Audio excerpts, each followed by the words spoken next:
ಮಳೆ ಹಿನ್ನೆಲೆಯಲ್ಲಿ ತುಂಬಿ ಹರಿತಾ ಇದೆ ಜೀವನದಿಗಳು. ಫಲ್ಗುಣಿ ನದಿಯಲ್ಲಿ ನೀರಿನ ಒಳಹರಿವು ಹೆಚ್ಚಾಗಿದೆ. ಮರವೂರು ಬಳಿಯ ಫಲ್ಗುಣಿ ನದಿಯಲ್ಲಿ ನೀರಿನ ಮಟ್ಟ ಏರಿಕೆಯಾಗಿದೆ. ಮರವೂರು ಜಲಾಶಯದ ಎಲ್ಲಾ ಗೇಟ್ಗಳನ್ನು ಕೂಡ ಓಪನ್ ಮಾಡಲಾಗಿದೆ. ಹೆಚ್ಚು ಮಳೆಯಾದರೆ ಸುತ್ತಮುತ್ತಲ ಪ್ರದೇಶ ಮುಳುಗಡೆಯಾಗುವ ಆತಂಕ ಕೂಡ ಇದೆ.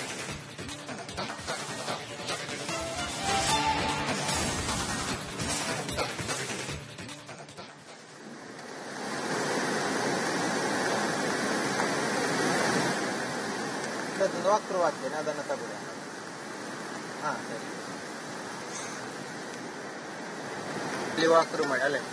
ದಕ್ಷಿಣ ಕನ್ನಡ ಜಿಲ್ಲೆಯಾದ್ಯಂತ ಭಾರಿ ಮಳೆಯಾಗ್ತಾ ಇದೆ. ಜೊತೆಗೆ ಪಶ್ಚಿಮ ಘಟ್ಟದಲ್ಲೂ ಕೂಡ ನಿರಂತರವಾಗಿ ಮಳೆ ಸುರಿತಾ ಇದೆ. ಹೀಗಾಗಿ ಜಿಲ್ಲೆಯ ಜೀವ ನದಿಗಳು ತುಂಬಿ ಹರಿತಾ ಇರುವಂತದ್ದು. ಫಲ್ಗುಣಿ ಆಗಿರ್ಬೋದು, ನೇತ್ರಾವತಿ, ಕುಮಾರಧಾರ, ಈ ನದಿಗಳು ತುಂಬಿ ಹರಿತಾ ಇರುವಂತದ್ದು.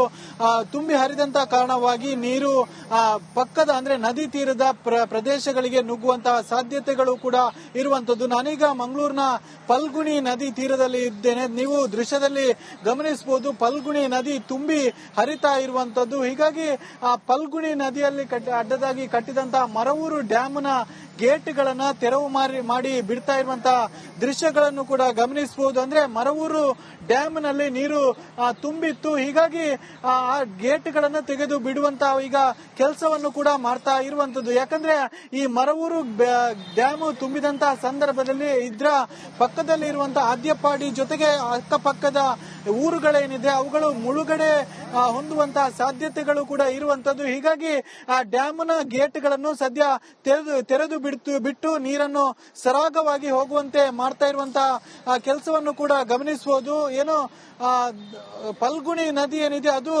ಬಹಳಷ್ಟು ತುಂಬಿ ಹರಿತಾ ಇರುವಂತದ್ದು. ಪಶ್ಚಿಮ ಘಟ್ಟ ಜೊತೆಗೆ ಕರಾವಳಿಯಲ್ಲೂ ಕೂಡ ನಿರಂತರವಾಗಿ ಮಳೆ ಬರ್ತಾ ಇದೆ. ಮಳೆ ಬಂದಂತಹ ಕಾರಣವಾಗಿ ಈ ರೀತಿಯಾಗಿ ನದಿ ನೀರು ಉಕ್ಕಿ ಹರಿತಾ ಇರುವಂತದ್ದು. ನದಿಯ ನೀರಿನ ಬಣ್ಣ ಕೂಡ ಕಂದು ಬಣ್ಣಕ್ಕೆ ತಿರುಗಿದನ್ನು ನೀವು ಗಮನಿಸಬಹುದು. ಅಂದ್ರೆ ಪಶ್ಚಿಮ ಘಟ್ಟದಲ್ಲಿ ನಿರಂತರವಾಗಿ ಮಳೆಯ ಸುರಿತ ಕಾರಣವಾಗಿ ನೀರು ಮಣ್ಣು ಮಿಶ್ರಿತವಾಗಿ ಈ ರೀತಿಯಾಗಿ ಹರಿತಾ ಇರುವಂತದ್ದು. ನೀರಿನ ಮಟ್ಟ ಮತ್ತಷ್ಟು ಏರಿಕೆ ಆಗ್ತಾನೆ ಇದೆ. ಅಂದ್ರೆ ರಾತ್ರಿಯಿಂದಲೂ ಕೂಡ ಬಿಟ್ಟು ಬಿಡದೆ ಮಳೆ ಸುರಿತಾ ಇರುವ ಕಾರಣವಾಗಿ ಇಲ್ಲಿನ ಜೀವ ನದಿಗಳು ಕೂಡ ತುಂಬಿ ಹರಿತಾ ಇರುವಂತದ್ದು. ಸದ್ಯ ಈ ಒಂದು ಗೇಟ್ಗಳನ್ನ ತೆರೆದು ಬಿಡಲಾಗ್ತಿದೆ. ಆದ್ರೂ ಕೂಡ ನದಿ ಪಕ್ಕದಲ್ಲಿ ಇರುವಂತಹ ಊರುಗಳಿಗೆ ನೀರು ನುಗ್ಗುವಂತಹ ಭೀತಿ ಕೂಡ ಇರುವಂತದ್ದು. ಹೀಗಾಗಿ ಜಿಲ್ಲಾಡಳಿತ ಸೂಚನೆಯನ್ನು ಕೂಡ ನೀಡಿರುವಂತದ್ದು. ಅಂದ್ರೆ ನದಿ ತೀರದಲ್ಲಿ ಯಾರೆಲ್ಲ ವಾಸಿಸ್ತಾರೆ ಅವರು ಎಚ್ಚರಿಕೆಯಿಂದ ಇರಬೇಕು. ನದಿಯ ನೀರಿನ ಮಟ್ಟ ಯಾವ ಕ್ಷಣಗಳಲ್ಲಾದ್ರೂ ಕೂಡ ಏರಿಕೆ ಆಗಬಹುದು. ನೀರು ನುಗ್ಗುವಂತಹ ಸಾಧ್ಯತೆಗಳು ಕೂಡ ಇದೆ. ಹೀಗಾಗಿ ನೀರು ಮತ್ತಷ್ಟು ಏರಿಕೆಯಾದಂತಹ ಸಂದರ್ಭದಲ್ಲಿ ನೀವು ಸುರಕ್ಷಿತ ಸ್ಥಳಕ್ಕೆ ತೆರಳಬೇಕು ಅನ್ನುವಂತಹ ಸೂಚನೆಯನ್ನು ಜಿಲ್ಲಾಡಳಿತ ನೀಡಿರುವಂತದ್ದು. ಒಟ್ಟಿನಲ್ಲಿ ಪಶ್ಚಿಮ ಘಟ್ಟ ಜೊತೆಗೆ ಕರಾವಳಿಯಲ್ಲಿ ನಿರಂತರವಾಗಿ ಮಳೆಯಾಗ್ತಾ ಇದೆ. ಮಳೆಯ ಪರಿಣಾಮಗಳು ತಗ್ಗು ಪ್ರದೇಶದಲ್ಲಿ ನೀರು ನುಗ್ಗಿದ್ರೆ ಜೀವ ನದಿಗಳು ಕೂಡ ತುಂಬಿ ಹರಿತಾ ಇದೆ. ಫಲ್ಗುಣಿ, ನೇತ್ರಾವತಿ, ಕುಮಾರಧಾರ ಇಂಥ ನದಿಗಳು ಕೂಡ ತುಂಬಿ ಹರಿತಾ ಇರುವಂತದ್ದು. ನದಿ ತೀರದ ಪ್ರದೇಶಗಳಿಗೆ ನೀರು ನುಗ್ಗುವಂತಹ ಸಾಧ್ಯತೆಗಳು ಕೂಡ ಇರುವಂತದ್ದು. ಹೀಗಾಗಿ ನದಿ ತೀರದ ನಿವಾಸಿಗಳು ಎಚ್ಚರಿಕೆಯಿಂದ ಇರಬೇಕು ಅನ್ನುವಂತಹ ಸೂಚನೆಯನ್ನು ಜಿಲ್ಲಾಡಳಿತ ನೀಡಿರುವಂತದ್ದು. ಕ್ಯಾಮರಾ ಪರ್ಸನ್ ದಿವಾಕರ್ ಪದ್ಮಂಜು ಜೊತೆ ದಿನೇಶ್ ಕಾಶಿಪಟ್ನ, ರಿಪಬ್ಲಿಕ್ ಕನ್ನಡ, ಮಂಗಳೂರು. ಮಳೆ ಹಿನ್ನೆಲೆಯಲ್ಲಿ ತುಂಬಿ ಹರಿತಾ ಇದೆ ಜೀವನದಿಗಳು.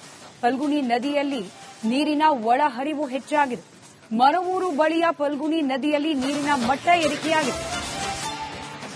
ಮರವೂರು ಜಲಾಶಯದ ಎಲ್ಲಾ ಗೇಟ್ಗಳನ್ನು ಕೂಡ ಓಪನ್ ಮಾಡಲಾಗಿದೆ. ಹೆಚ್ಚು ಮಳೆಯಾದರೆ ಸುತ್ತಮುತ್ತಲ ಪ್ರದೇಶ ಮುಳುಗಡೆಯಾಗುವ ಆತಂಕ ಕೂಡ ಇದೆ.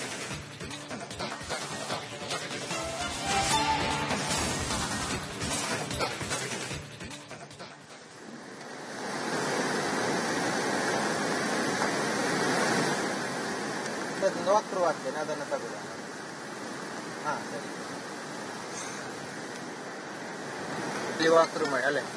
ದಕ್ಷಿಣ ಕನ್ನಡ ಜಿಲ್ಲೆಯಾದ್ಯಂತ ಭಾರಿ ಮಳೆಯಾಗ್ತಾ ಇದೆ. ಜೊತೆಗೆ ಪಶ್ಚಿಮ ಘಟ್ಟದಲ್ಲೂ ಕೂಡ ನಿರಂತರವಾಗಿ ಮಳೆ ಸುರಿತಾ ಇದೆ. ಹೀಗಾಗಿ ಜಿಲ್ಲೆಯ ಜೀವ ನದಿಗಳು ತುಂಬಿ ಹರಿತಾ ಇರುವಂತದ್ದು. ಫಲ್ಗುಣಿ ಆಗಿರ್ಬೋದು, ನೇತ್ರಾವತಿ, ಕುಮಾರಧಾರ, ಈ ನದಿಗಳು ತುಂಬಿ ಹರಿತಾ ಇರುವಂತದ್ದು.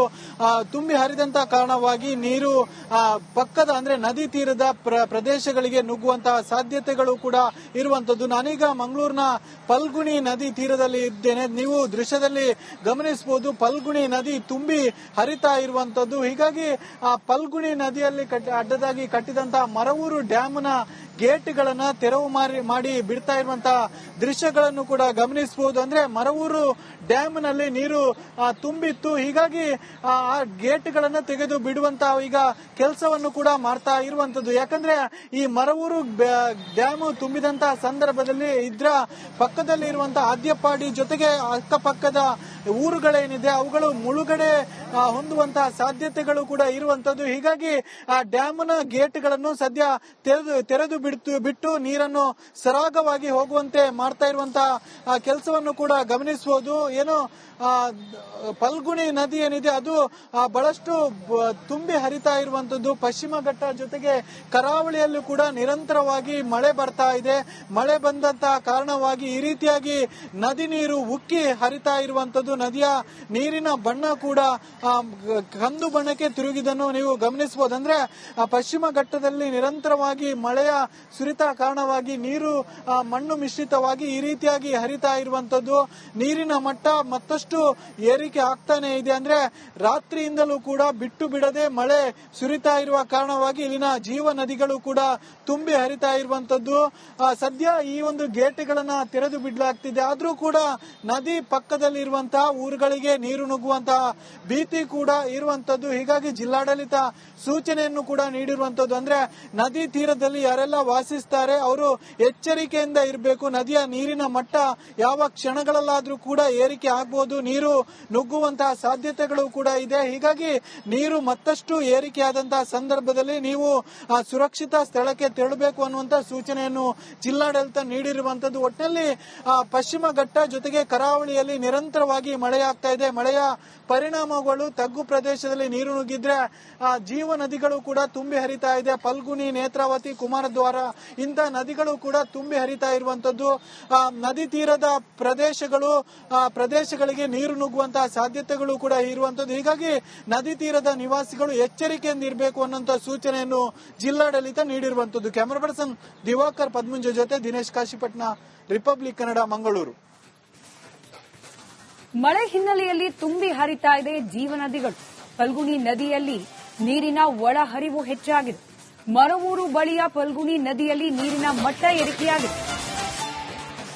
ಮರವೂರು ಜಲಾಶಯದ ಎಲ್ಲಾ ಗೇಟ್ಗಳನ್ನ ಕೂಡ ಓಪನ್ ಮಾಡಲಾಗಿದೆ. ಹೆಚ್ಚು ಮಳೆಯಾದ್ರೆ ಸುತ್ತಮುತ್ತಲ ಪ್ರದೇಶ ಮುಳುಗಡೆಯಾಗುವ ಆತಂಕ ಕೂಡ ಇದೆ.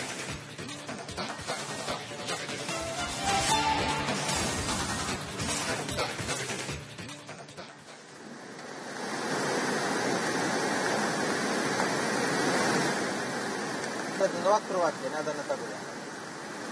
ಹಾ ಸರಿ.